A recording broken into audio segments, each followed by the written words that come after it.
What's up, guys? Just watching this Richard Schenck video where he's talking with Jay Gibbons. And I figured, I'm a little bit into it, but I figured before I watch it, let me start recording and we'll just it's the first time I've seen it, so we'll just have my actual live reactions to it.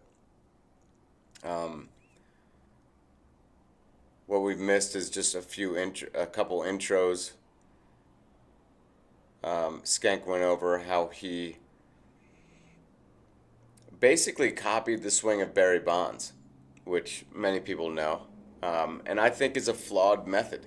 I think there are basically two big flaws going on right now, and have been for quite some time in swing instruction, where people just say, he's a good hitter, let's copy his swing. And that's a flawed approach because that hitter could be good at, you know, any one of the other four skills of hitting that aren't swing mechanics. So you have to, in my opinion, it's a better way to go about it is to find a list of the hitters who most likely had the best swings and then see if there are any gradient traits among this list, meaning gradient traits is a scientific term for traits or patterns that you see to a higher degree as you go up the list and you see to a lesser degree as you go down. Rather than saying this player is good so let's copy him, or saying this player negates or defies your rules of the swing so therefore your rules aren't good, things like that, that's not really a good method to use. So another thing that we're doing in swing instruction is we are simply collecting a lot of data. Like, that's more like the drive line. There are kind of two schools going on right now. The drive line branch of swing instruction these days is flawed in that they're just collecting a bunch of data and thinking that they must know more about the swing because they have all this data. I think it's more of a distraction. When I look at their drills, I just don't see anything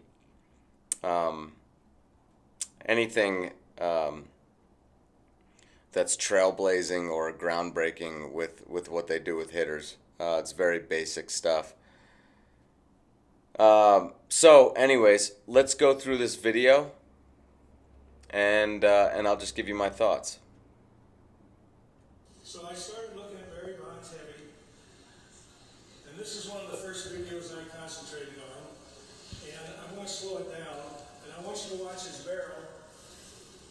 It comes down behind him. Now, just off the bat here, again, I mean, he was just showing A-Rod. Now he's showing Bonds. This is not the best. Again, it's kind of like we're in the Moneyball era where guys are just saying, knee-jerk reacting and saying, this guy has a high batting average. This guy hits a lot of home runs. He must be the most valuable to the team. Well, now we're in the realm of trying to figure out the best way to swing, and whoever can find that first and keep it a secret can have a 2 or 3 years of a huge advantage. I think we're on the verge of a Moneyball type revolution once we actually do understand the swing on a whole new level. But I mean, he's showing guys who clearly did steroids, and so their strength and speed is going to be way high. Bonds' statistics before taking steroids was something like a 290 average with 34 homers. After, it was like 320 something with 40 something, 40, I want to say 45, 43, I don't know. I mean, and of course, we're all judging him based on his last 6 years. His ridiculous years, right? And same with A-Rod. We're not judging him based on his initial years. we're judging him based on his ridiculous steroid years. So this is flawed. I mean, this is just flawed. Like, I think Bonds' swing was great, was a very nice swing, but just taking one guy and saying, let's do everything he does, that's flawed in and of itself. I mean, we should be looking, again, for patterns from a group of hitters. And that pattern, we should be looking for that pattern to speak to a certain feel that is key. And then we hone in on that key feel. You see the difference there? But anyways, let's continue. The knob is kind of pointing at the shortstop, and the barrel comes down behind him, and all of a sudden you can't see it. Well, that is very, like, crude. You know, this guy, years before he was playing with his TiVo on his Lazy Boy, I mean, I'd been studying video for years and working with professional hitters. It just seems very, like, unimpressive to me. Like, he's just saying, look at the blur. Well, I mean, that's not very scientific there. I will give him credit, and I've said this before. He's noticing the flattening of the barrel. That's very interesting to me. That as wrong as I think this guy is, he is noticing a key aspect of a great swing, which is the flattening of the barrel. But man, he just kind of came to conclusions about it. I give him credit for noticing it, but he just really knee-jerk came to conclusions about it and didn't really test it. Now, his one-star guy is Aaron Judge. Once again, like, we have to sift through and find a way to lower the other skills of hitting. Judge is going to throw you off because he's as high as anyone has ever been in the strength category. So it's not a good example of a method working. when it blurs out like that, I took that to represent speed. He's just not flattening the bat and pushing it forward. He's doing something, he's accelerating the bat behind him. And I never did that. I accelerated it forward, okay? So I saw it in Bonds, and then I started seeing it in everybody. Okay, Manny accelerating his barrel. I call it the snap now. This Nike swoosh, he doesn't finish the swing here, but it comes around like this and then goes forward. Saw it in Manny, and then I saw it in Albert. And then I saw it in Miguel Cabrera. These are some of the best players that ever played the game. Okay, yeah, they're some of the best players that ever played the game, but they're also some of the strongest. I mean, Miguel Cabrera, to me, it's not that hard to see, and Bonds was very much like this too. They very much had a slappy kind of swing. They just were big. I mean, Miguel Cabrera's 250. Bonds was around the same thing. And I don't know, if you can't see, like, that Miguel Cabrera hit a ton of opposite field home runs that it put on a smaller frame, they just wouldn't leave the park. They would either be caught or maybe a double off the wall, but they're not leaving the park. So I thought, I got to get on this. I got to figure out how to do this. Having said that, I don't think these guys' swings are terrible, but I do think he's misinterpreting what that flattening move is. Just because your TiVo is when you pause it is showing a blurred bat, I mean, that doesn't mean all that much. It doesn't mean that they're forcing the bat to snap back at an extremely high rate. It's just movement. I mean, movement at that speed, and it doesn't have to be high, is going to cause a blur. Okay.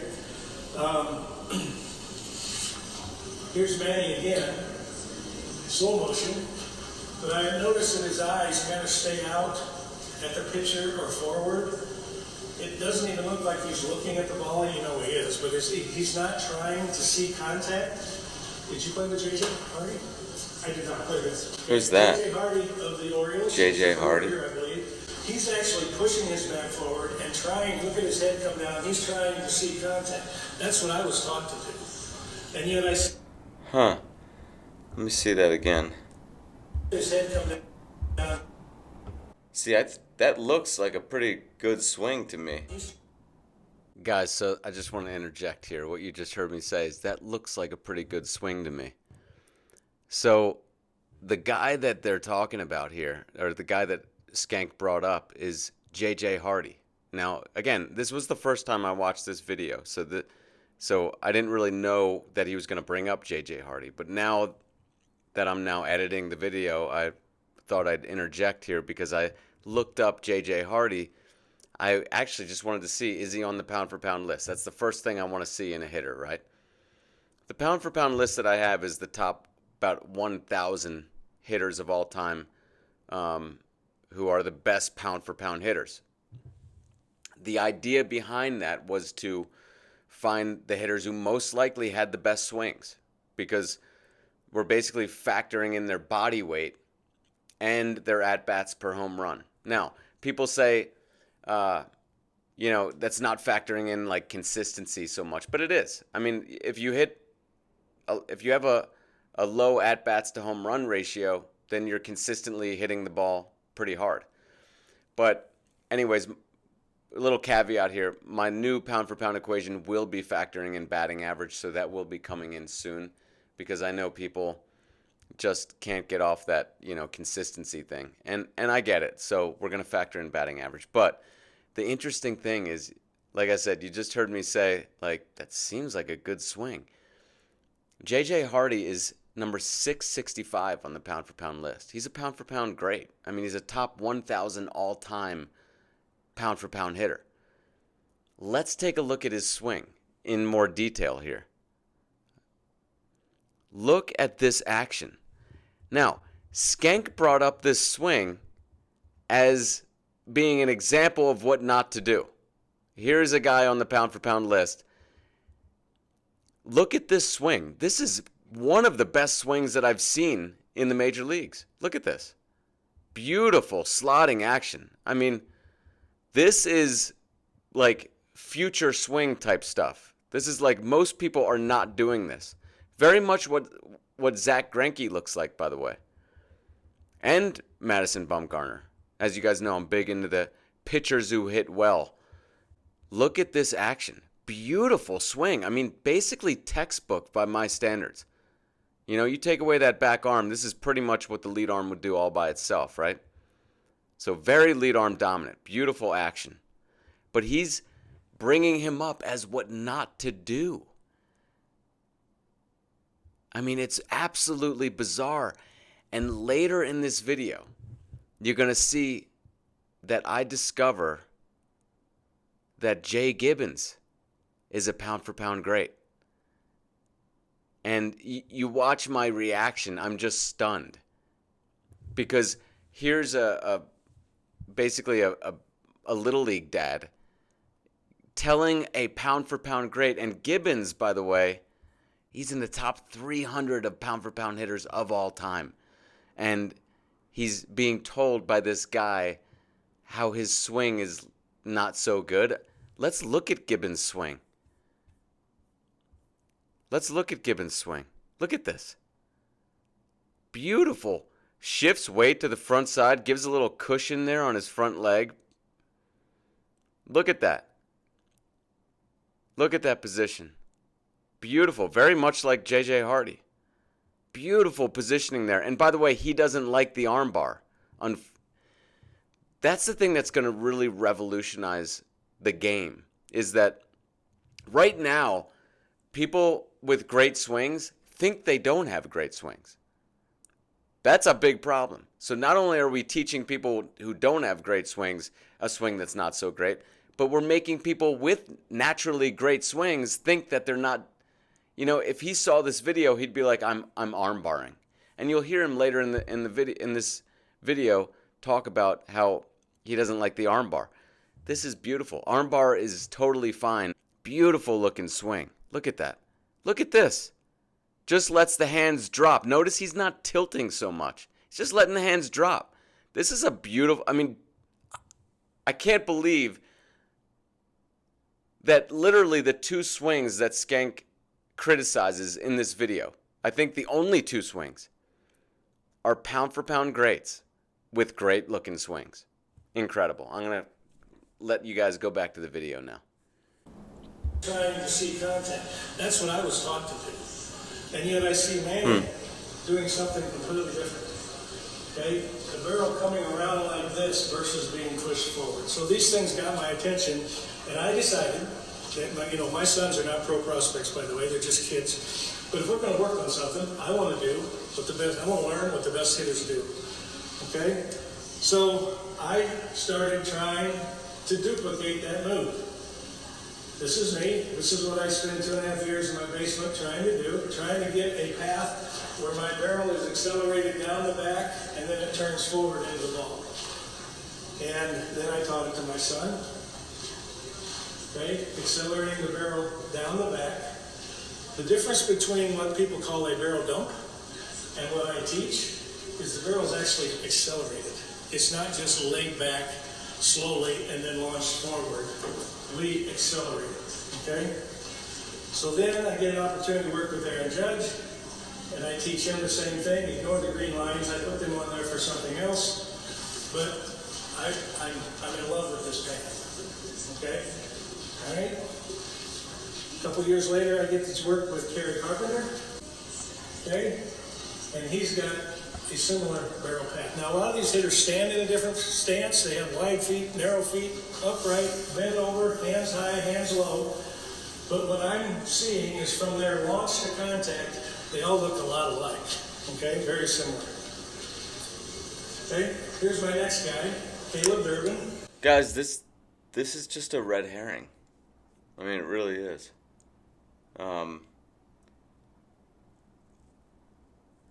I think that it's the perfect red herring, because it's, like I said, it's literally the largest, strongest guy who has ever stepped foot in a batter's box, and basically throwing people off, thinking for sure this has got to be the best way to swing.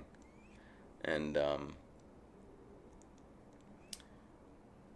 like I said, it's the perfect red herring. Kerry Carpenter, to me, isn't a huge indication that his method works either. He's also a very large person. Both those guys, I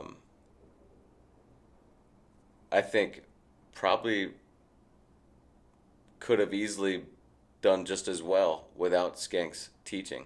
Having said that, I think that Schenck's teaching is probably better than what's conventionally taught.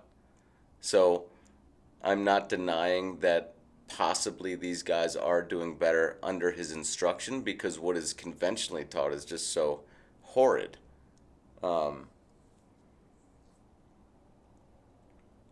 It is very much the exact opposite of what you want to do. And whereas Schenck's is touching on what you do want to do. The whole conversation here is, what is the ideal way to swing? That's the big question. Is Schenck's approach terrible? No. But I just don't think it's the ideal. Once a team lands on the ideal, then it's going to be a big game changer. Then we're not going to be talking about, oh, I have this guy who proves my method works. Oh, he happens to be whatever Judge is. What is he, 6'8", 280 or something like that. No, it's going to be like, here's a 5'9", 185 guy. Here's a 5'11", 190 guy who went from 10 homers to 30 or 15 homers to 45. That's the future that I see happening. Let's see. He'll be a Brewer this year. Okay? Caleb's 5'6". Aaron is 6'7". Kerry's 6'6'2". Caleb is 5'6". 5'6". Okay? Caleb was the breakout player of the year in the Arizona Fall League this year. So that is what I teach. Now let's introduce Jay here. Yep. This is where this all started. Okay? Yeah, you called me out.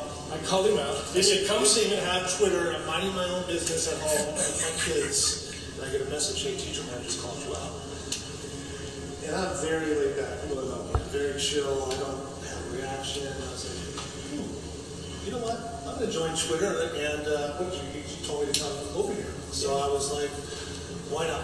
Because I've seen what you teach, you know what I mean, and I've taught guys, and obviously you're going to see what I'm teaching here to 9-year-old kids at 9 in the morning. But this is what my thought process was, and I wholeheartedly believe in this video 100%. And I'll show you what that actually ends up being, because I think you know, I posted something about bonds, chipper, what we all thought.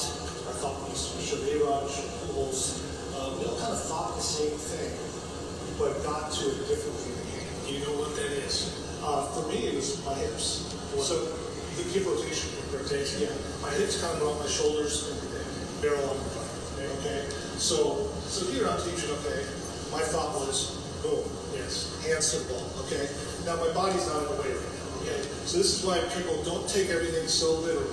Okay. So this is the feeling I had. My hands dropping, and I know you've talked about the hands do drop, right?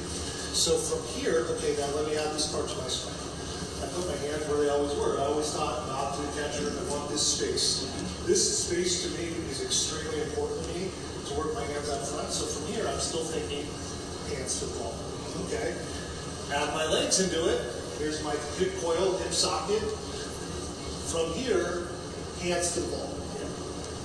There's my turn. My hips turn to everything. I never thought anything like this, because in my mind, I never even really tried it. But in my mind, I feel like if I thought that, and then this worked, I would get under the Yeah. So to me, now both ways may work. To me, maybe less error. If I'm thinking more down and I actually slide a little bit, that's when, fly balls are misses for us. You know what I mean? Technically, So maybe I actually hit a fly ball instead of a line drive. That's my thought process on it. And for me, it worked pretty well. I wrote it, to the big leagues and threw it. So that's what this video is teaching. One thing you said about me that isn't accurate is I don't want the hands to drop. Okay? I want the hands to stay up like this. Wait, I didn't hear that. This video is teaching. One thing you said about me that isn't accurate is I don't want the hands to drop. Oh, I don't want the hands to drop. I want the hands to stay up like this. And this is where the tilt comes in. Okay? That's where I think Richard Schenck is wrong. He doesn't want the hands to drop. I want the hands to drop a little bit as you start the initial part of the forward swing. I think that's a key part. I think the barrel drops a little bit, the hands drop a little bit, and at that point you're basically taking advantage of a little bit of the free force of gravity. It's kind of like when you're whipping a whip, kind of, the whole movement is not 100% always moving as fast as you can. There's a cadence, there's a rhythm to it. And I think that this first initial part of the swing is where people are really getting it wrong, especially with Schenck's method, because they're wanting to just go so fast from the start. And this is missing out on that flow that gives great movement its greatness. The hands to stay up, and the hands are going to snap the barrel. So this move here gets the barrel down. So if I'm swinging a high pitch, I'm going to do the same thing. I'm pivoting the bat around this forearm. I get what he's saying. Like, I think oftentimes people are like, you don't get it. And I 100% get what he's trying to communicate. It's very elementary to me. It's like stuff I would have stumbled upon like my first 5 years of really delving into the swing in my life. And I would have written it off, and I probably did. Like, I've written off so many different feels. I mean, hundreds and probably thousands of different feels. And this one, I get what he's saying. It's just not, on the face of it, it reeks of someone who's just not real familiar with movement and doesn't move all that much. And he kind of looks like somebody who doesn't move all that much. But it's very jerky and kind of unathletic. And on the face of it, just has to be wrong almost. Because everyone knows that there's this thing called the kinetic chain. And if you're forcing a snap with your hands, then you've basically you're basically discrediting the kinetic chain, which again that's a pretty big. His theory violates basically the idea of the kinetic chain, and that's almost unviolatable. You can't really do that. Once again, good movement does in fact work from the ground up. And the way you prove that is that for a moment, part of your body is being affected by gravity. That means the wave hasn't made its way up to that part yet. And so it's almost like this slotting action where the barrel flattens and the hands drop is an indication that you are indeed utilizing the kinetic chain. But if you're forcing the snapping back of the barrel, then once again, there is no use of the kinetic chain. It just doesn't. It just on the face of it, like, do you think all great hitters throughout history felt for some reason this snapping back that they were doing? And if so, why? What would give them that? What would make them develop this natural snapping back of the bat? I mean, typically as kids, bats are heavy. With a heavy object, like if we grabbed something almost as heavy as a sledgehammer as an adult, our instinct is not to snap it back, but it is to get that gravity going at the start, get it in proper position to utilize the body to swing it. Anyways, I think you guys see where I'm going, but let's continue here. With a vertical forearm for the high pitch, okay?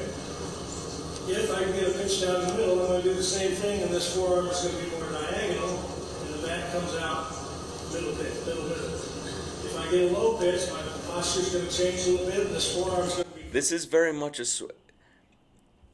again, it's not a terrible way, because if you're really big and strong, you can do something. I mean, Judge is kind of beyond big and strong. But if you're, let's say Kerry Carpenter, 220, 225, you can do really well because the ball's coming in fast enough. You have a quick movement, to the ball. You don't have to, you can kind of probably, maybe do a little bit better on just solid contact with such a quick handsy movement. It is handsy. Can't deny that. But again, guys, is it ideal? That is the question. That's the thing I'm after. Is it a decent approach? Sure. It's decent, obviously. Guys are not sucking on it, They're doing pretty well. Aaron Judge is panning out to be probably the best right-handed hitter of all time.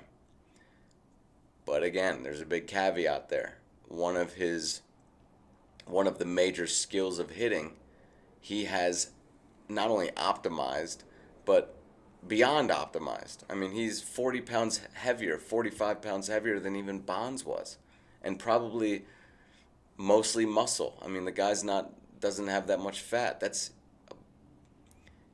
huge. We saw how much muscle does for hitters in the steroid era, didn't we? Add another, pretend Bonds did, okay, Bonds gained 40 pounds of muscle with taking steroids. Imagine he did that again. That's what you have with Aaron Judge. So, with a swing as good as Bonds is, he probably would be hitting way more home runs than Bonds did.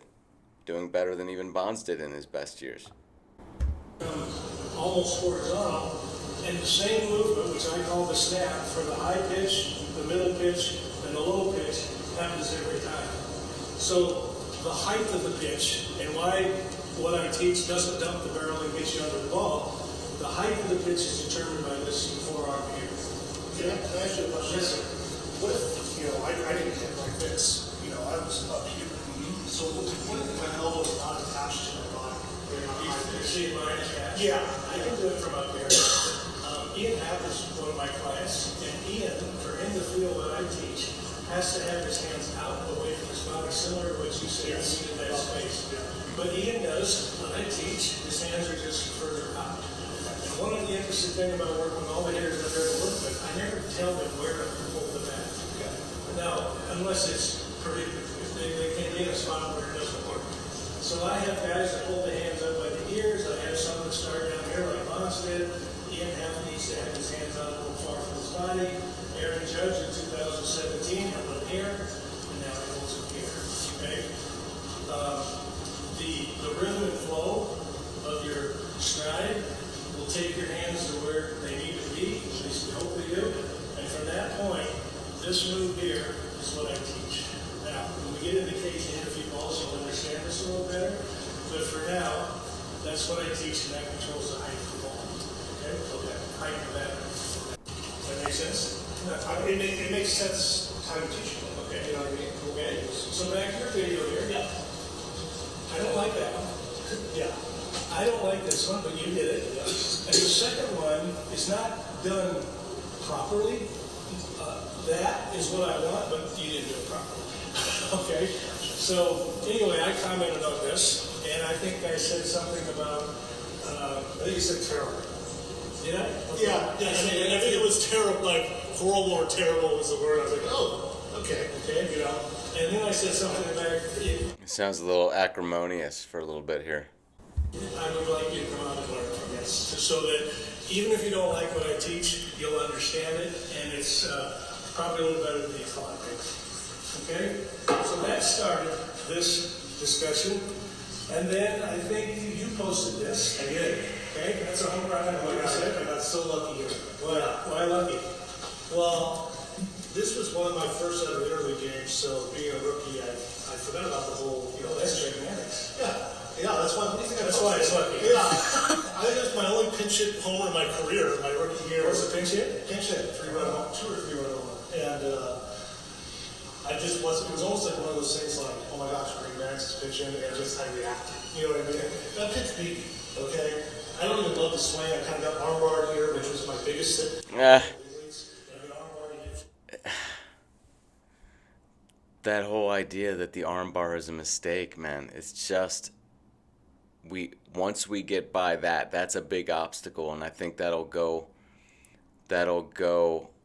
at the same time that we understand that a great swing is simply feeling more of that lead side wave. And the armbar is not bad. Like, he just hit an oppo homer with a great looking swing from what I can tell. And he had the armbar, and he's like, everything was good but the armbar. It's like we can't get past this idea that the armbar is bad. It's crazy. And people just kind of they just take it for granted. They don't even question it. They just, armbar is bad. Armbar equals bad. It's really crazy. Just a second. I want to see where Gibbons, if Gibbons is.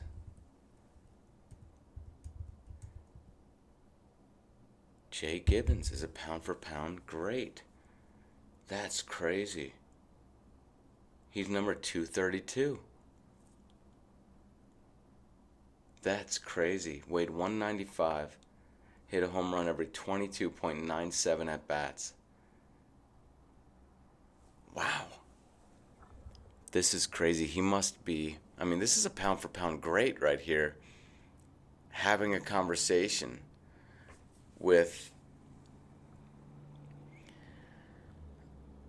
man, he must, I just am thinking of like how how much pride he must have.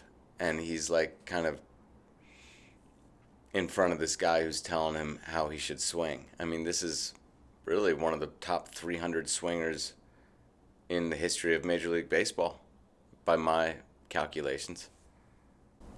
Flat, but since the pitch was up and I got flat, I caught it, and I was strong enough to kind of hit it. But I don't Let's see. I'm very happy with that. All right? So then I went to the internet and looked for some videos of because I like to say, Oh, yeah, okay? here's Gibbons' swing. Love that position right there. You know, he's clearly got that slotting action going. So this one, okay? Talk about this horrible swing. But you made it. Horrible swing. Why? He's gonna say dragging the barrel. I mean, all the typical stuff. So this pitch kind of sailed away. I remember this, and I actually had to disconnect my hands there and flip it. And you had to reach for it. Yeah, I had to reach it. So that's kind of like the difference. I think where our philosophy is the biggest difference. Like, you don't like the hands. No, I'm talking about the arms. Yes. The arms. So I am like always. My thought was like, be athletic with these hands. So, you know, of course we want to swing at strikes right down the middle every time, whatever pitch they are. I wasn't good enough. You know what I mean? Like, my dad couldn't throw BP for shit. God bless him. But I feel like he taught me how to hit all these pitches. You know what I mean? So, you know, what we think are strikes when we start a swing, a lot of times aren't strikes. So, you know, especially with 2 strikes, I want to be an athlete and be able to get out there and flip the ball left. You know what I mean? I hate striking out. Yeah, I never struck out 100 times. I was totally against it. Did I hit some bad balls and play that I didn't want to? Absolutely. But the game's changed a little bit where strikeout's a little more acceptable now. I just hated it. So like here, I was kind of beat on the pitch. I had to go out there and kind of flip it, and I was able to kind of click it out to right. So with my philosophy, this is why I think you could hit that ball. God, it's a good-looking swing. The barrel is coming down behind you. You are swinging down, but it's coming down behind you as compared to down in front of you. When you say behind, because I agree with behind here. Okay, so like I always thought like my torque kind of took my barrel back there. There you go. There, Gibbons just said it right there. My torque, basically, that is what helps to flatten the bat. Is the start of your rotation, is basically what he's saying. It'll flatten better if your back arm behaves at that point in the swing and doesn't overexert, doesn't push out.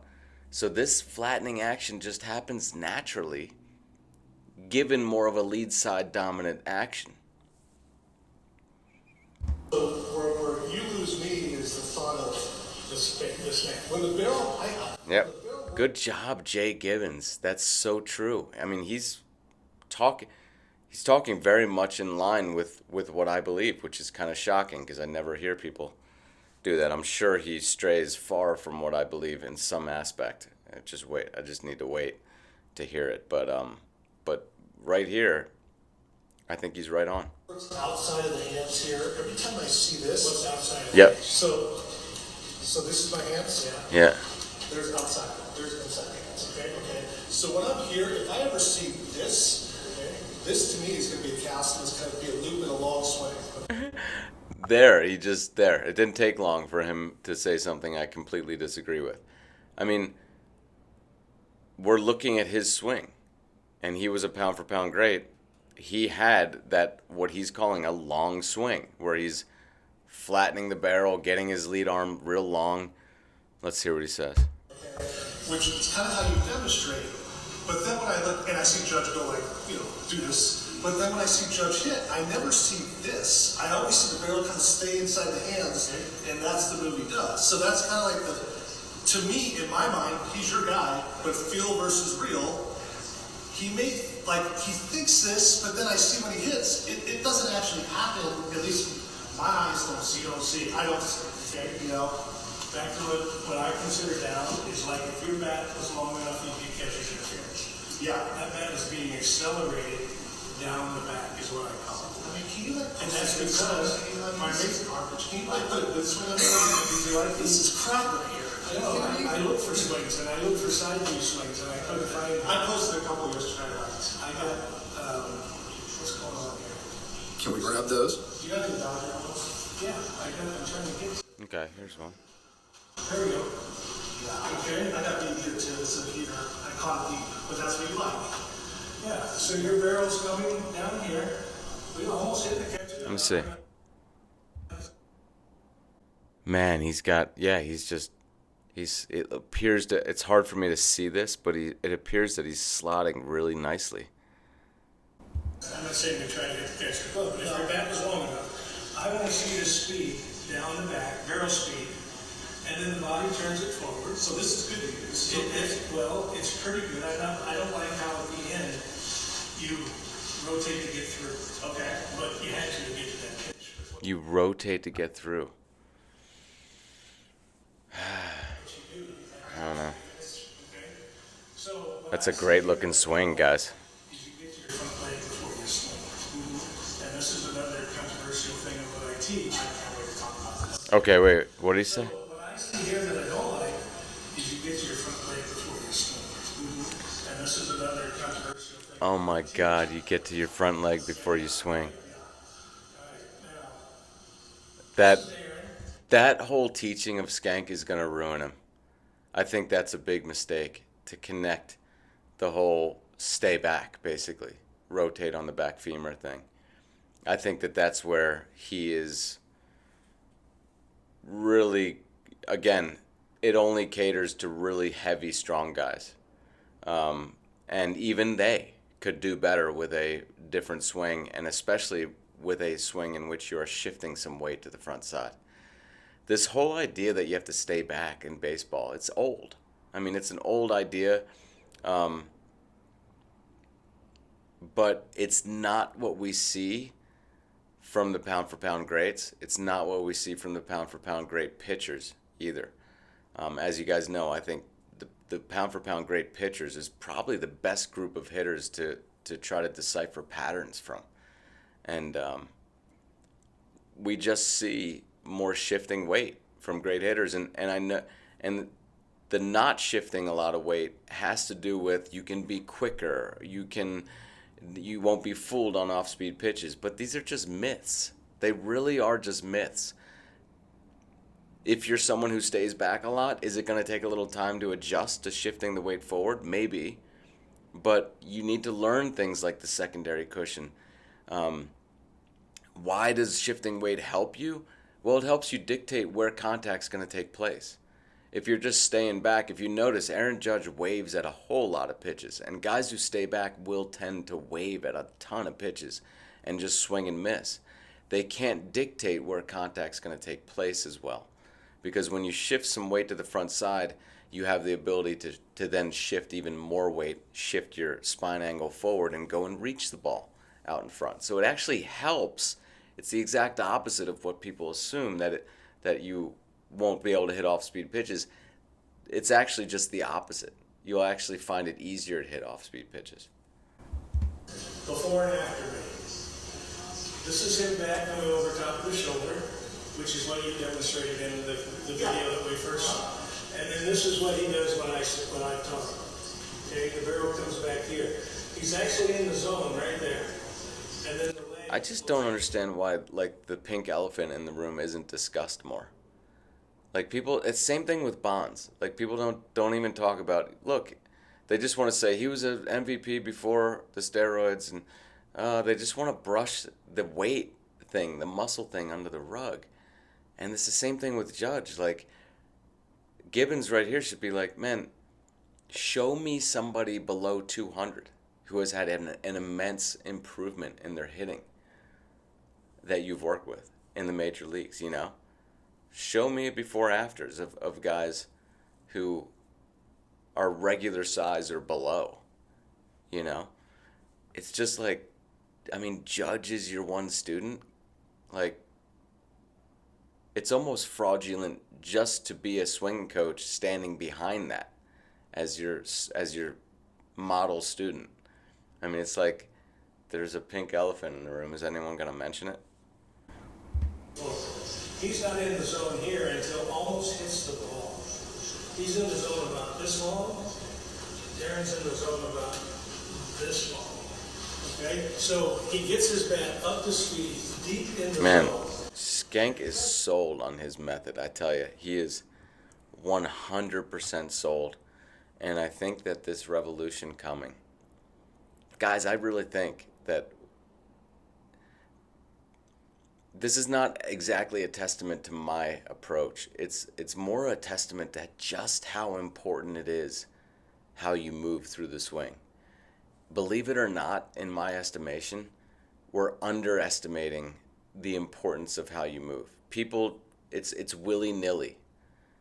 At some point, we're going to get it right, and it's going to be such a difference that it will, like Moneyball, it'll take one team, because one team is going to implement this, or one player. But I think at some point there's going to be an entire team that implements this more lead side understanding of the swing. And I really think it's going to, cause a revolution in baseball. That's how important how you move through the swing is. And people discount it. People say the swing is important, but their actions are kind of not understanding how important it is. Coaches, like front offices right now, they're just hiring guys from out of, kinesiology school and driveline, and guys who can turn on the equipment and speak the lingo. And maybe they think that that's an improvement from just hiring ex-major leaguers as hitting coaches. But I don't think either choice is very good. It's kind of a red herring out there. And everyone just kind of assumes that the swing is, it's good. We got that nailed down. Surprise, surprise. I don't think that we do have it nailed down. I think that it's not even better than it was at certain times in Major League Baseball history. And yet this coming revolution, I believe, is going to really optimize the swing. And at that point, all the confusion out there in swing instruction will kind of go by the wayside. And it'll be another revolution in baseball. They come around every 20 to 30 years, and we're due for another one. Moneyball was the last one. So. Because of that, I'm going to turn the volume on. Let's listen. Behind me. Now, if he beats me, I'm still always out where I feel. I'm still standing on first base without he beat me. In 2016. I go in there and try to be perfect with everything. I miss it. Now I'm down 0-1. Now it's 0-2. And then all of a sudden I'm walking back to the dugout. But in 2017, I'm not room for error. Even though it wasn't perfect. I hope Gibbons mentions the size of Judge. Stuff like that. That's produced a better number. Say guy feels 97 and my barrel was gone. So, just a couple more videos and we'll go into cage and I'll try to explain.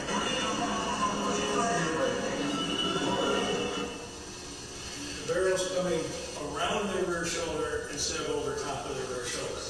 And by the way, this is the tilt move that I teach. See their torso tilt. Oh, I hate that tilt move. I think the kids are ingraining that tilt. And I see it because there's like this reverse C that everyone gets into. And I just think it's one, it's hard on the body, and two, it's just unnecessary movement. It's restrictive movement. But anyways, I'm going to probably watch the rest of this on my own, and I don't think we need to drag it on any longer. We get what Schenck is saying. I'll have to see. Maybe Gibbons says something, maybe it gets more controversial and,